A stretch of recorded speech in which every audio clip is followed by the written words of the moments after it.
What's up, Warriors? Another day, another music reaction. We're going to do something slightly different. Woodiman suggested that Woodiman is a renegade, and he suggested strongly that I have to watch the 8 chapters in Rain's YouTube channel about his troubles. So apparently he reads his life story throughout these 8 chapters.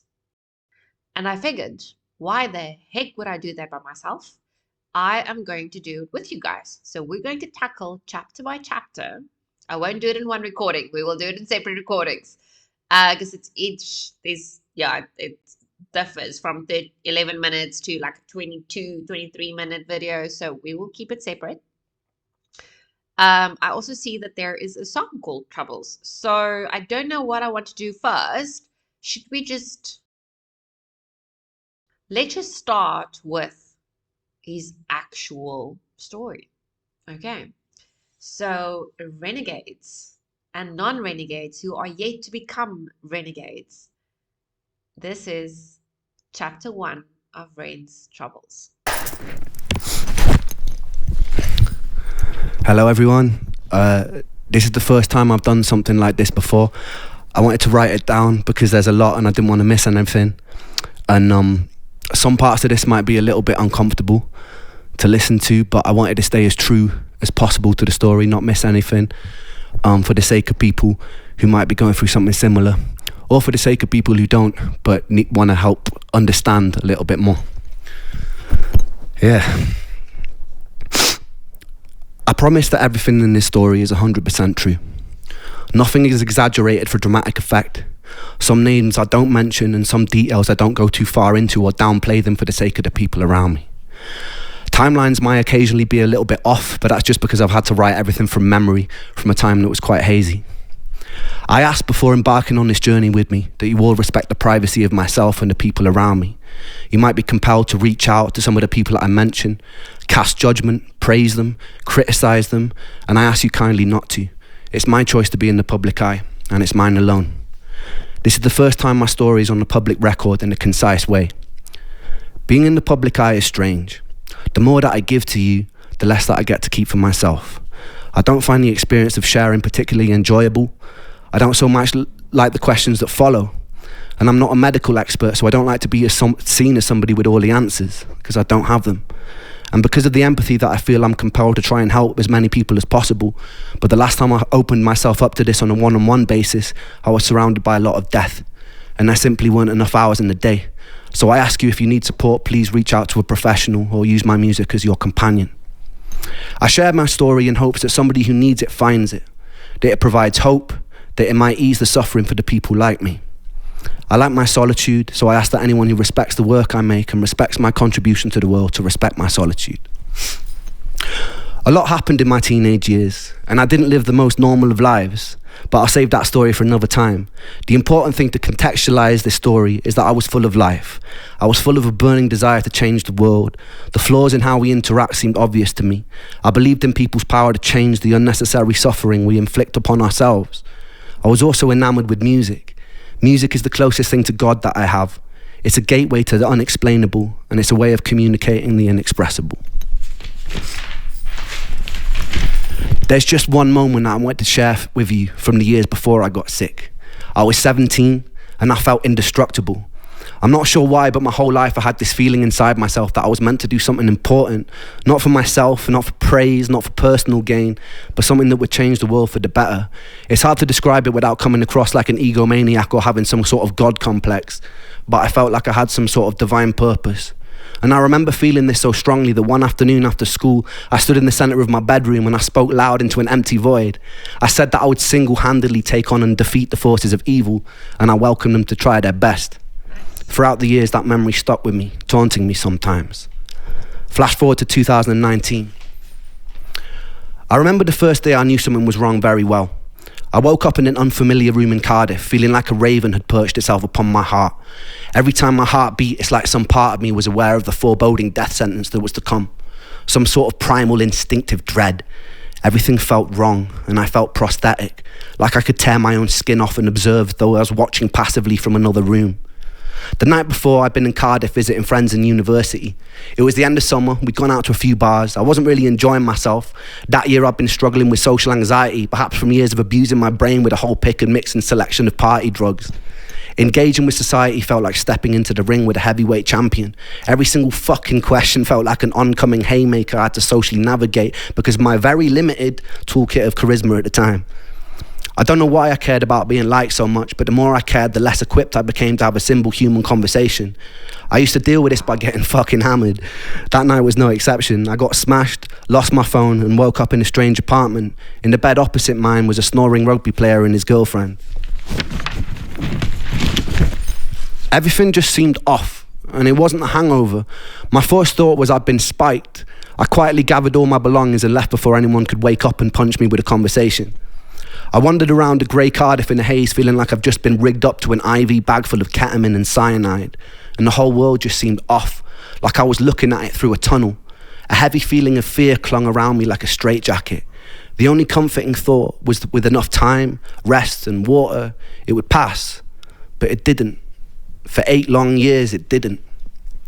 And this is my story of an 8-year-long nightmare. I returned back to my dad's home. He was living with his partner at the time. It wasn't my home, so I already felt uncomfortable and out of place. These unusual symptoms persisted. I figured I'd caught some sort of virus and I'd get better with time. But by the end of the week, things were a lot worse. I took myself to the doctor and he said he thought it sounded viral, that if I went home and got enough rest, it would eventually pass. And it didn't. For 8 years, it didn't. I returned for my second year of university. My brain was full of fog and my body felt poisoned. There were intermittent days where I felt like a hollow suit of skin. I'd sit in lectures unable to focus and was devoid of any sort of personality. I'd be able to have basic conversations, yeses and nos, but I was stripped of the ability to think spontaneously. It's like my body was taking up so much processing power being sick that I could not have original or spontaneous thought. The most peculiar thing about this was there was a me that was aware that this was all happening and was observing it from outside of myself, locked out, screaming silently, banging on the walls of my mind to be let in, and never successfully. And nonetheless, there I was, like a ghost haunting myself. My usual routine was getting home, running a shower and curling up into a ball to cry underneath the running water, not understanding what was going on. I brought myself to the doctors numerous times during this period, requesting every blood test they'd let me have, often being dismissed and told things like stress from university can cause strange symptoms. But how come no one I knew in university could relate to this?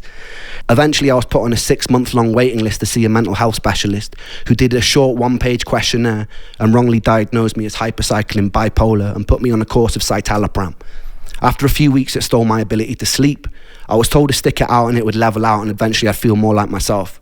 I stuck it out and I got worse, and I pulled myself off it after 2 weeks in a row of sleepless nights and insomnia. There's something pretty peculiar about being told you're in some sort of spectrum of madness, even if you suspect that you're mad. Your diagnosis finds a way to claw itself into your identity, even if it doesn't belong to you. Ever since I was a child, I'd always be asking what and why and how things worked. I couldn't really accept things as they were without knowing how. I carried into my adult years, and so as the bipolar hammer crashed and sentenced itself into my reality, I began searching online for behaviours associated with it, people's first-hand experiences, what it felt like to be manic. In these earlier days of my illness, the symptoms would fluctuate in severity day by day. Some days I'd be in a thick, tired fog, and other days they'd be more merciful. I began to associate the days of not suffering as mania and would act more erratically on the days that my symptoms were less bothersome. I did things like climbing out of windows of a 6-story student accommodation or get so drunk I'd wake up outside of the university campus lawn. But it wasn't mania, I just wasn't hurting. I spent 1 day a week with my therapist, who was teaching me cognitive behavioural therapy. The issue was, mentally reframing unexplainable symptoms caused a lot of cognitive dissonance for me. I was told my anxiety or depression was causing my symptoms, but in reality it was my symptoms which were making me anxious and depressed. So I was in some sort of inescapable bind.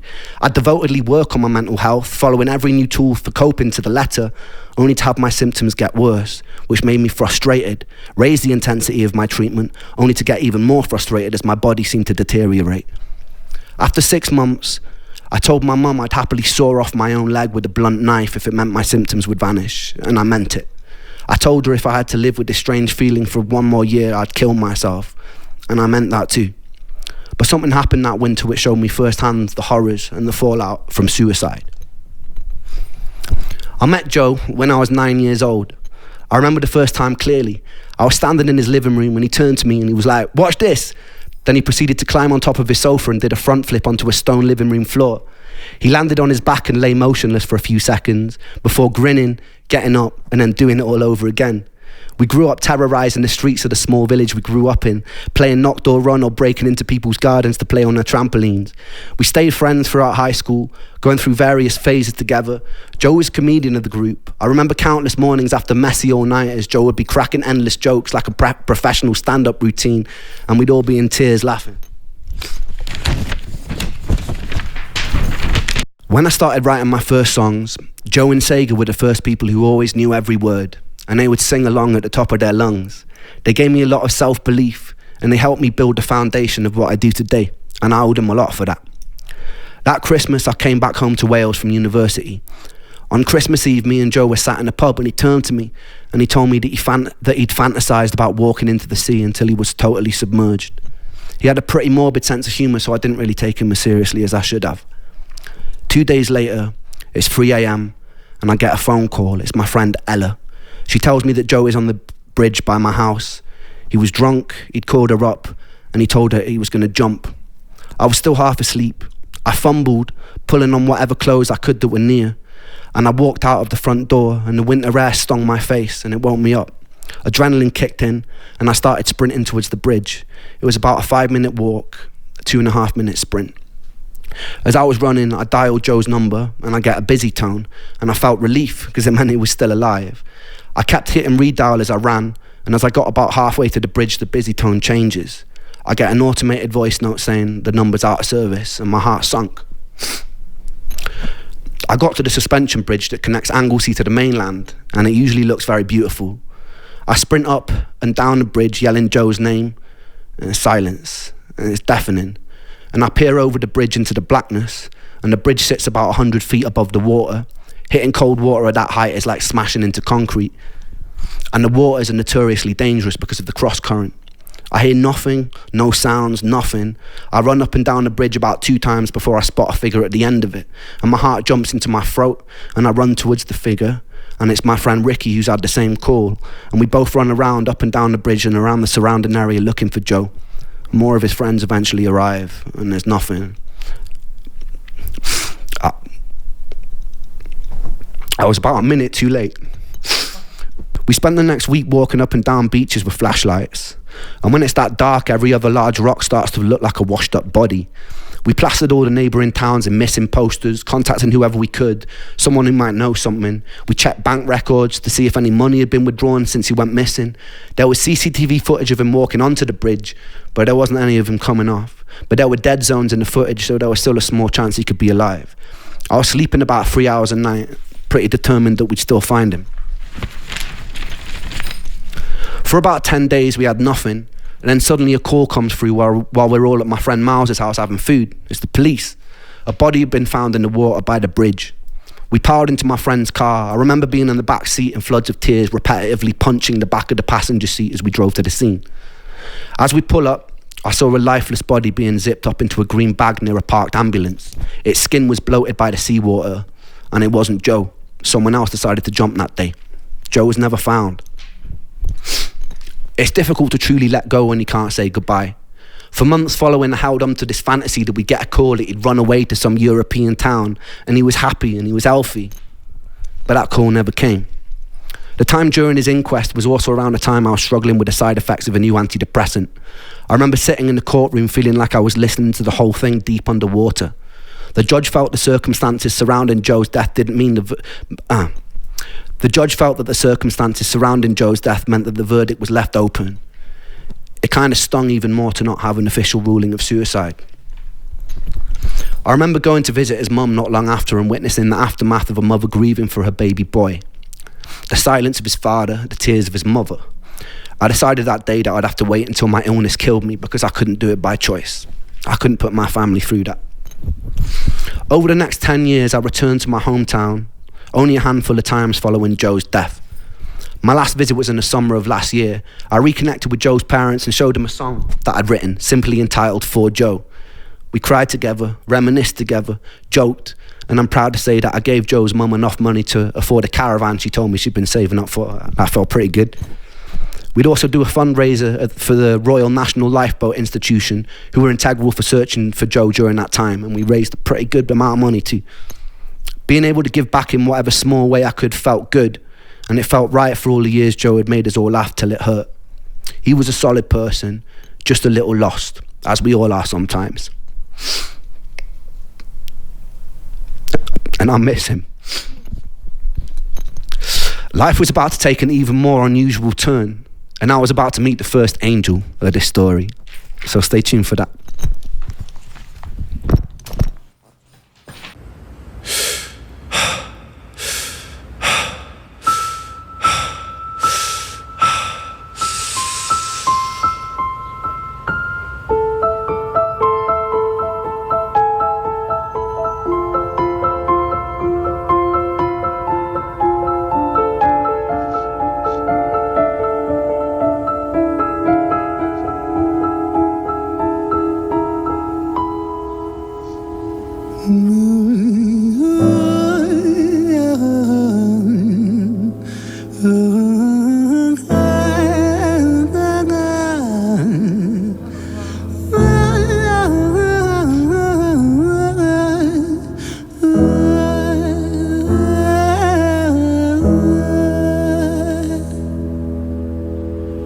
It's hard to take off from the ground when your wings are cut. Your stomach burns when you're drinking from an empty cup.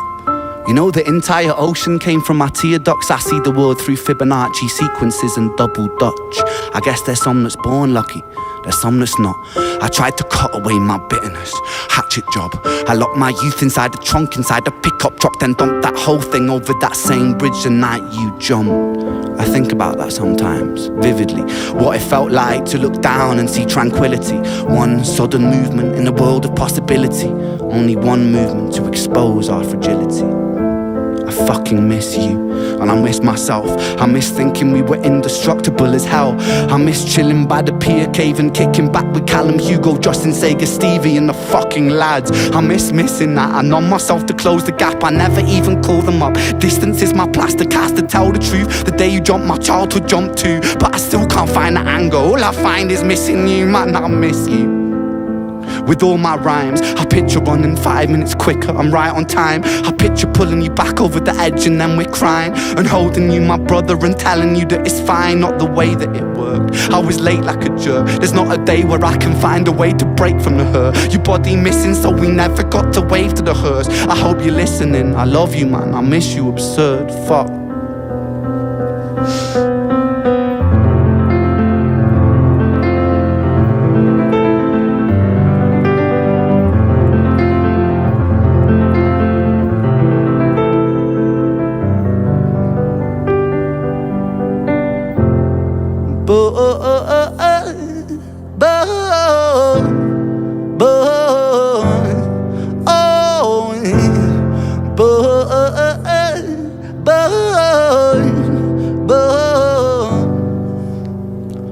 Another domino, it falls. Across the way another's born. How you're supposed to raise a child and give it courage from a storm. In a world that is confusing, contradictions pave our flaws. Some will say we're only human, others judge us for our flaws. Some get born in sheets of satin, some get by in tattered clothes. Some will die before they live, that's just how the story goes. But for those of us still with us, who reside inside our hearts, tell them proudly how you feel.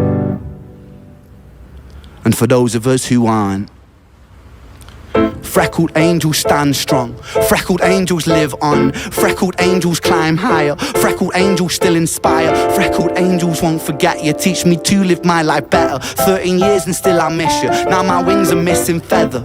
Otherwise I'd come and join you, but for now I'm here on earth, stuck inside this mortal body. But for everything it's worth, made me braver, made me wiser, made me stronger, made me true, made me face the world with courage, and that's all because of you.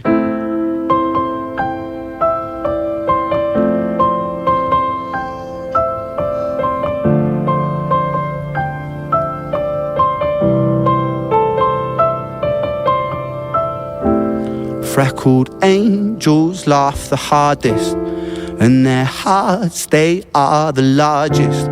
With their wings, they fly the farthest. So I know you're gonna be okay. Freckled angels live the longest, and their minds, they are the strongest. Oh, their friends, they are the fondest. So I know you're gonna be okay.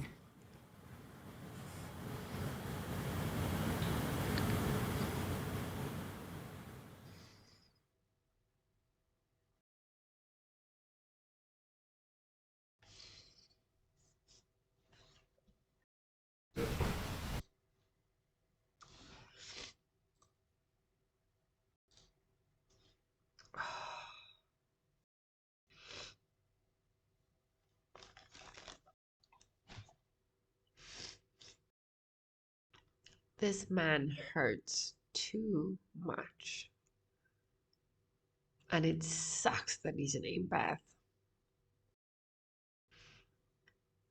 Because he will forever feel that pain. It's not going to go away. And it's guilt. The fact that he was a minute late. Even though it's humanly impossible. He couldn't have predicted it. It's not his fault. None of that is his fault. He fucking ran as fast as what he could when he got the call. He could not reach Joe in time.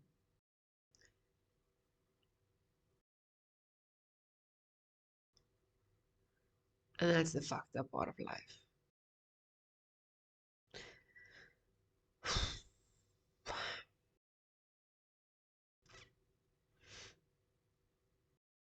I really wish I could just give him a hug. It's not like hugs cure the problem. Ugh. I don't like it when people hurt so much. Mm.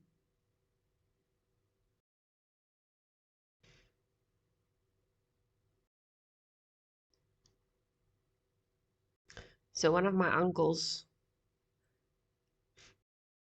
I can't think of anyone that I've lost through suicide. I've had people threaten me all my life that they're going to commit suicide. But it was used as a method of manipulation. Um, it doesn't mean it didn't do damage. It doesn't mean it didn't do that it wasn't traumatizing and that it didn't leave scars. But at the end, they never did it. They never pulled the trigger. I did, however, have an uncle, which was my favorite uncle. The uncle I looked up to my entire life. He was the cool uncle, the uncle that did everything that was impossible, the uncle that left the country and went and built a life in a different country, the one who would come back and visit and bring me exotic jewelry as a little kid because he believed I was a lady and I deserved to have beautiful jewelry, considering how I grew up. I had nothing. And then he was almost the father figure that I also didn't have. I kind of saw him. Yeah, I definitely did, if I'm honest with myself. Um, but then later on in life, when I was a bit older, not much, I was 16, 17. So that is the period of time where I tried a few times to end it because I was tired of being abused by my, I can't even say that. I'm not even allowed to say who did it. by a family member, sexually abused by a family member.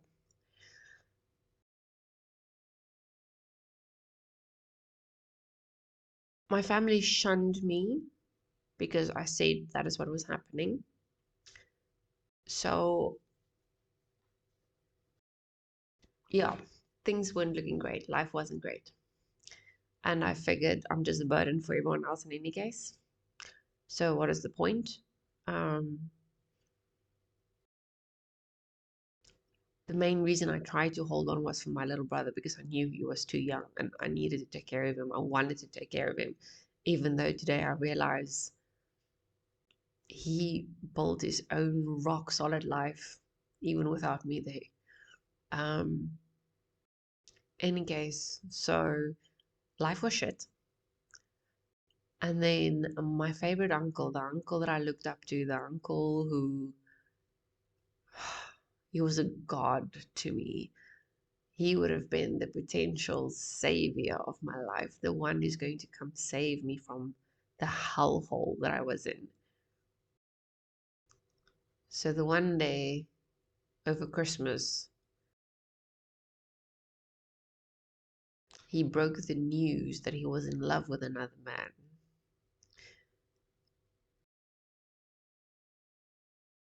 So we grew up very Christian, very, very Christian, cringy Christian. And it was ingrained in me that it's wrong, that we cannot accept it. And so I stopped accepting him. And I stopped speaking to him.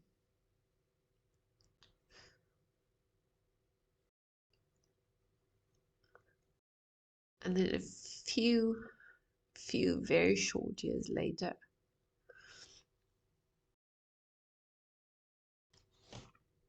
I scrolled through Facebook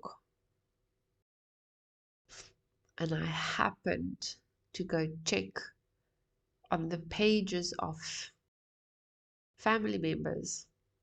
Obviously, at that time, I was disowned. I didn't have any contact with any family. I wanted to just go check, is everyone still alive? Is everyone still okay? Like, what are they doing? And then I saw via a Facebook page that my uncle, my favorite uncle, died of a brain tumor that was misdiagnosed as depression.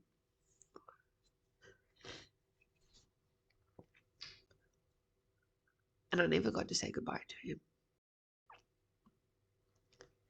I never got to say, I'm so fucking sorry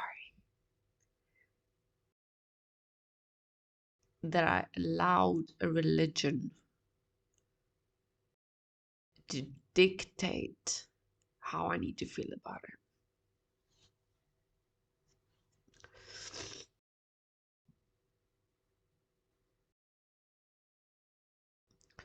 And that, ladies and gentlemen, is why I can't stand religion.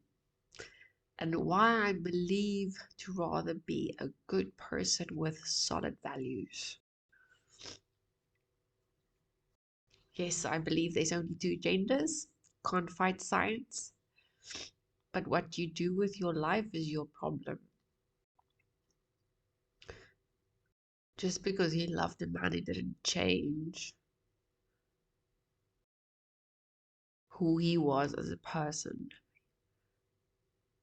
Yes, I couldn't necessarily look up to him again as a father figure. That was a bit tarnished. Um, but by no means should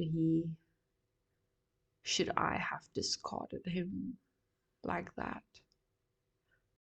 And then I never got to say goodbye.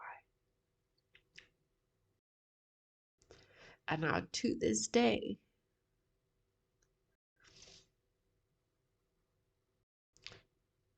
I swear I feel him sometimes. Considering just how spiritual our family is, well, at least my brother and I, and the gift the family has of seeing these things. I'm yet to have my brother tell me that my uncle is physically here somewhere.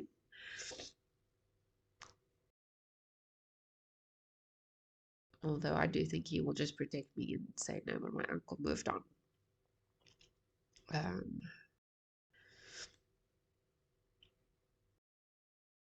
so yeah, to get back to Rain, it's fucked up.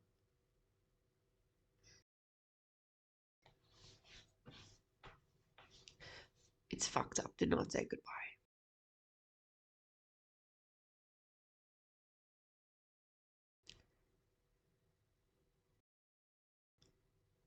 And it's even worse when they took their own lives and you think you could have saved them.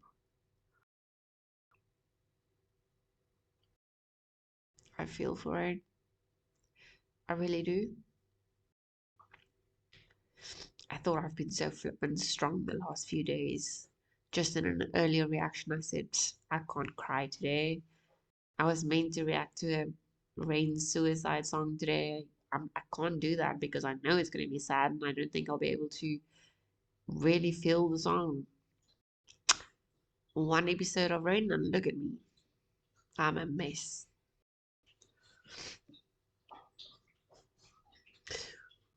Rain will do that to you guys.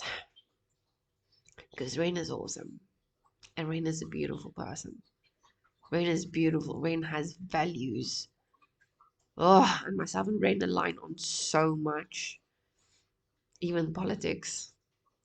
When I flip and heard that, I was just jumping through the roof. I'm like, yes, yes, you go, Rain. Now I will support you for the rest of my life.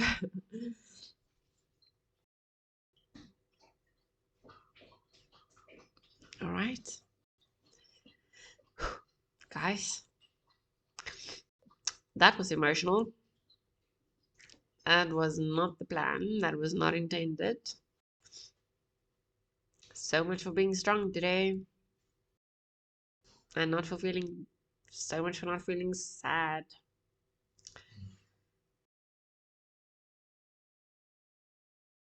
Somehow, some way, Rain,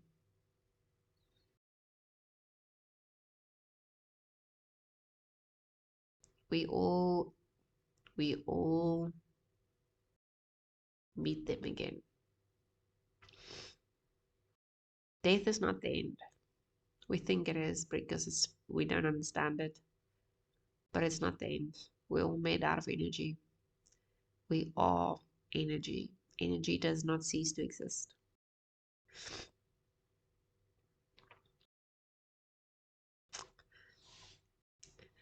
Check you guys in chapter 2.